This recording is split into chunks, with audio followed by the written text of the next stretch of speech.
like it's something important that we need to hear, and it's something that I relate to probably more. How many of you guys are city folk? How many of y'all live here in the city?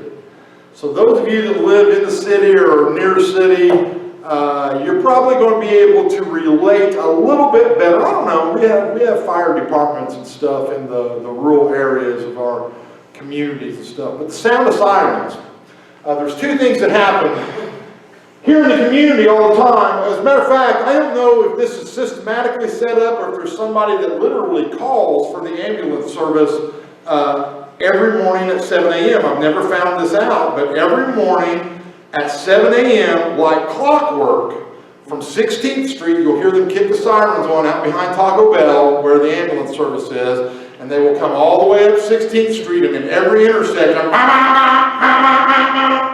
blow those big air horns.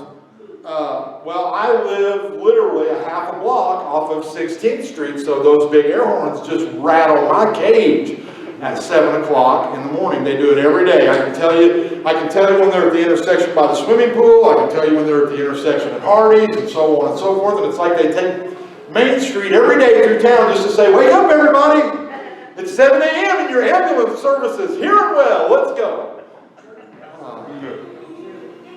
But there's been a couple of things, as most of you know, I had some heart issues back in 2011, and so one of the things that I had the blessed pleasure of having done for me was that because my heart condition was serious enough, they placed me on a Lifeline helicopter and airlifted me to Indianapolis, Indiana. And so now I have an ear that is extremely attuned. I can tell you when they are flying over St. Vincent and they are getting ready to set down on their heliport over there, or I can tell you when they have drifted a little bit southwest and they are headed to Beverly Regional Medical Center and they are getting ready to land a Lifeline helicopter there because they fly directly over the top of my house to go to either one. I literally live right at the Y of the helicopter intersection. So this has become habit for me because I remember how dire it was at that moment, at that point, at that time in my life to hear those big blades on that big bird start chopping the air. And so now, every time I hear those, it doesn't matter what time, day or night, I can be half asleep and hear that fly over my house, and I know that something's happening. Good or bad, I don't know. I think that because we're human beings, we normally assume or presume the worst. But one of the things that I do is I begin to immediately pray. Oh, it's nothing. It's not anything that is long-winded and eloquent. A lot of times it's just a short, simple prayer to say, God, I pray for the pilots, the caregivers that are on that aircraft, and anybody that is about to be placed in it and their families, that your hand of protection and healing would be over them, because I know how fearful it is to hear that big bird take off in the air. And so one of the things, so you see the title of the message tonight, The Sound of Sirens.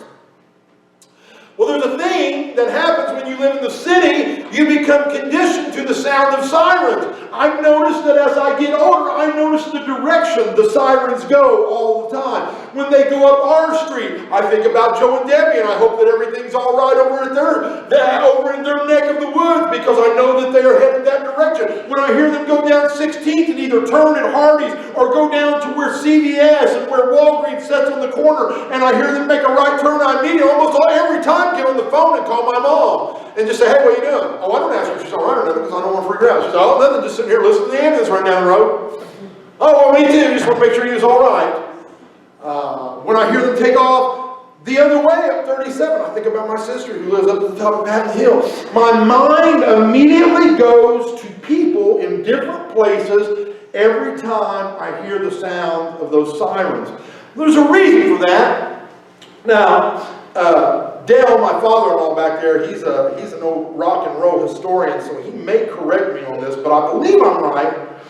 I believe, wasn't it Don Henley that said a siren usually means that somebody's going to emergency or somebody's going to jail? Wasn't that Don Henley that wrote that? That's truth. Right. Whether Don Henley wrote it, or Don McFadden, or Jose Canseco, I don't know. There's truth in that right there. There's truth in that.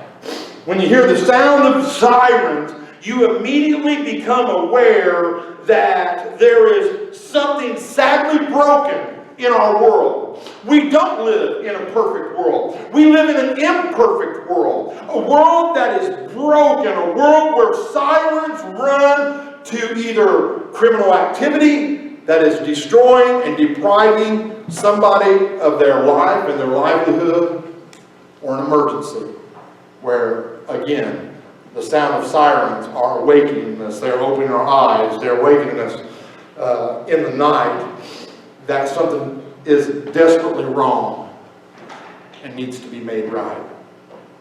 So when I thought about that, I thought about a couple things tonight. I haven't looked at the numbers for days on the whole COVID-19 thing. Okay, guys, I'm just telling you, I'm one of those guys who needs a little more excitement every day.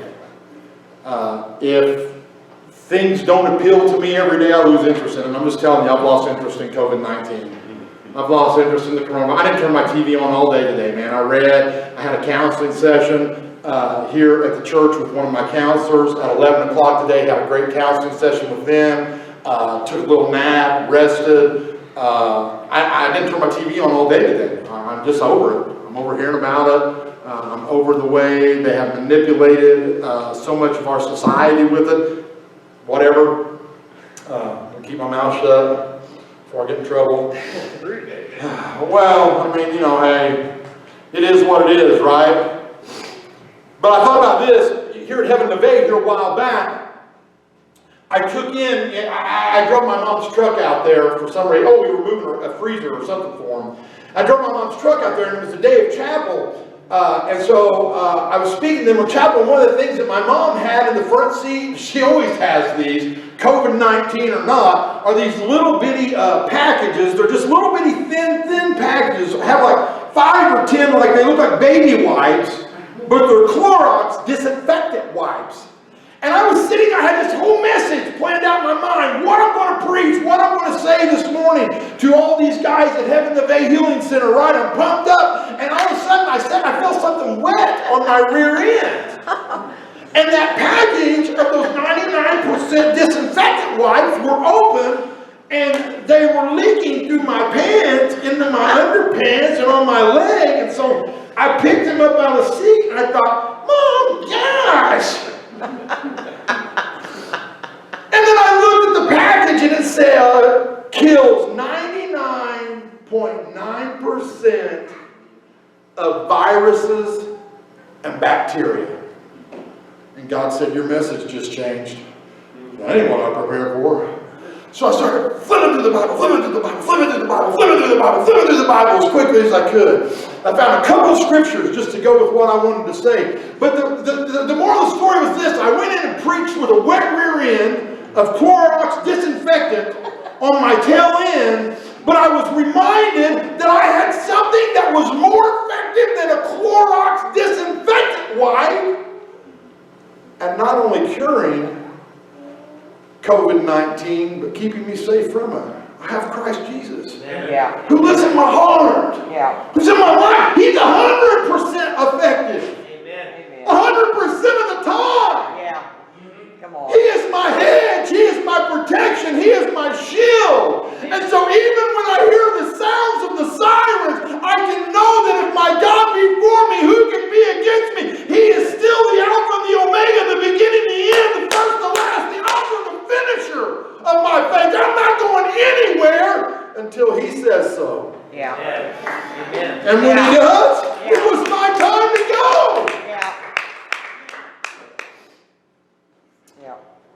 But I was reminded that not everybody thinks that way, and that so often in life when we hear the sounds of those sirens, we're reminded that we live in a broken world.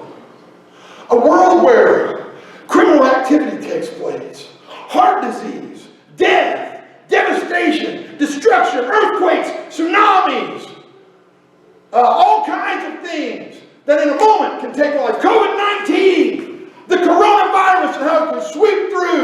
and create paranoia and upset people and even cause death. So does the flu. So does abortion. So does so many other things that we just slide and pay absolutely no attention to in the world that we live in today. But I was reminded that if we pay attention to the sound of the sirens, that just as much as it reminds us that we are in a world that is desperately wrong and needs to be made right, it took me to this simple passage of Scripture in the book of Revelations. In the 21st chapter of the book of Revelations, John the Revelator wrote this. And I saw a new heaven and a new earth.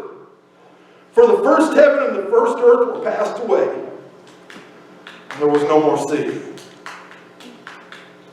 And I, John, saw the holy city, New Jerusalem, coming down from God out of heaven, prepared as a bride adorned for her husband.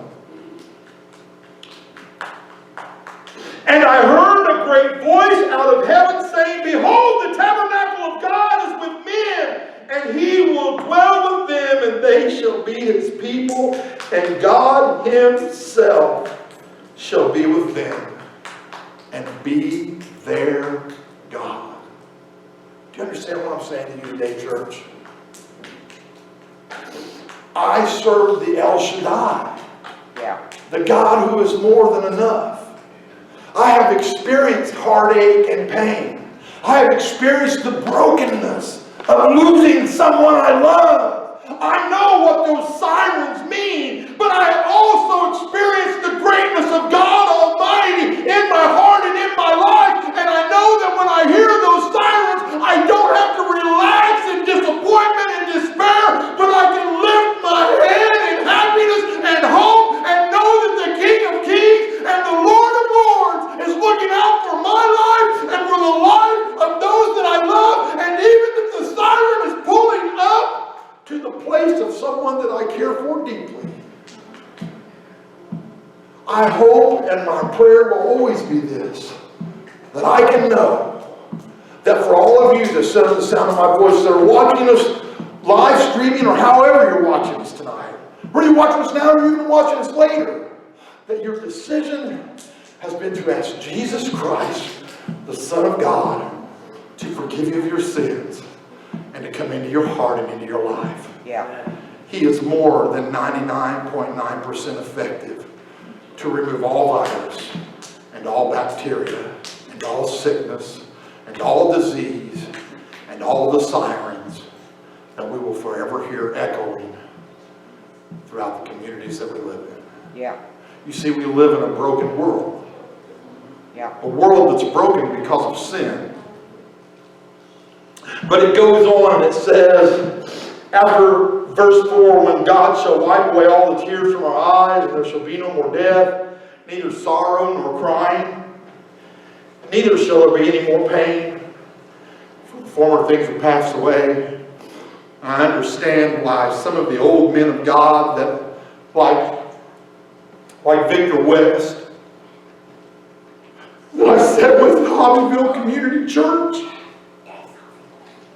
Little old fellow, he was cooking something on the stove, an electric stove. You know how hot they can get a pot and even the handle on it. Little old Victor reached out and he grabbed that hot handle with his aged hand. You know, onion-like paper skin is what they say. And it just burnt his flesh off, and they wrapped old Victor's hand up.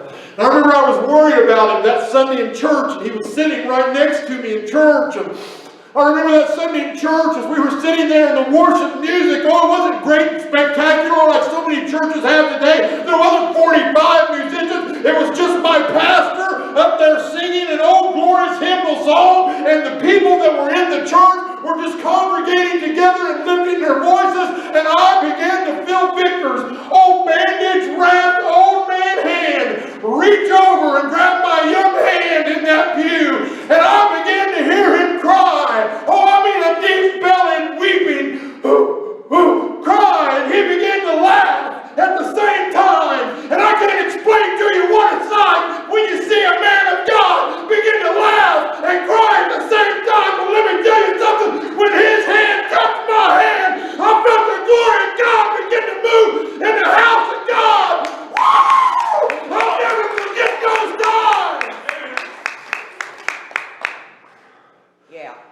many years after we'd leave the church, Victor would be crossing the road to go into the house of God on top of a hill. A car would top that hill. And I think he was 96, Heather. I think he was 96 years old when that car topped that hill and took Victor's life on his way to church. Victor gave me some of the most sound advice I'd ever received in my life.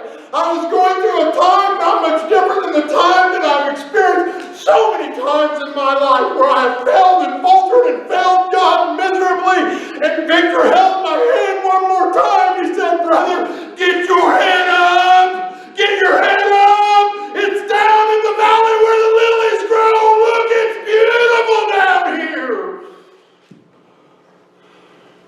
And I was amazed at how sound that advice was. That God will place His beauty all around us. And if we live long enough to experience anything that we call life, we will understand the sound of sirens. That we'll spend far much more time listening to the sounds of the sirens than we will on the mountaintop escaping them. We'll spend far much more time down in the valley where the lilies grow than we will up on the mountaintop where it is barren and lonely and icy and cold. Oh, the view from up there is beautiful. But there's not a lot that grows. It's down in the valley where we grow. Yeah. It's the sound of the sirens that condition our heart so that we can grow and become stronger. You see, young children don't understand it. They don't understand it. What do they want to do? They want to climb up in the cab, don't they? They want to flip the switch. They want to see the lights flash. And what do they ultimately want to do? They want to turn the sirens on. Woo!